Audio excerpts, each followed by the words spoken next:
ஐயா வணக்கம்.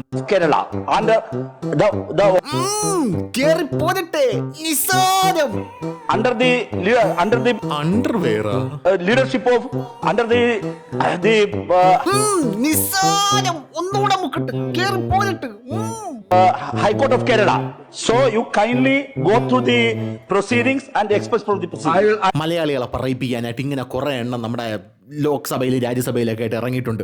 എന്തായാലും മലയാളികളെ പറയിപ്പിക്കാൻ എന്ന് പറഞ്ഞതിൽ ഒരെണ്ണം നമ്മുടെ രാഹുൽ ഗാന്ധിയാണ്. കാരണം കുറേ നാട് വയനാട് കടന്ന് കളിച്ചതാണല്ലോ. വയനാടൻ വാഴ എന്നാണ് രാഹുൽ ഗാന്ധിയെ സത്യം പറഞ്ഞാൽ ഇപ്പോൾ വയനാടൻ വനാന്തരീക്ഷങ്ങളിൽ അറിയപ്പെടുന്നത് എന്നാണ് ഞാൻ മനസ്സിലാക്കുന്നത്. എന്ത് തന്നെയായിരുന്നാലും നമ്മുടെ എ റഹീം വീണ്ടും ഒരിടവേളയ്ക്ക് ശേഷം തിരിച്ചെത്തിയിരിക്കുകയാണ്. ഒരുപാട് നാൾക്കൽ മലയാളികളെ പിടിച്ചു കുലുക്കിയ റഹീം ഒരിടവേളയ്ക്ക് ശേഷം പിടിച്ചു കുലുക്കാനായി തിരിച്ചെത്തുകയാണ് എന്ന് പറഞ്ഞതുപോലെയാണ് എ റഹീം ഇപ്പോൾ അദ്ദേഹത്തിൻ്റെ കടിച്ചാപ്പൊട്ടാത്ത ഇംഗ്ലീഷുമായിട്ട് തിരിച്ചെത്തിയിരിക്കുന്നത്.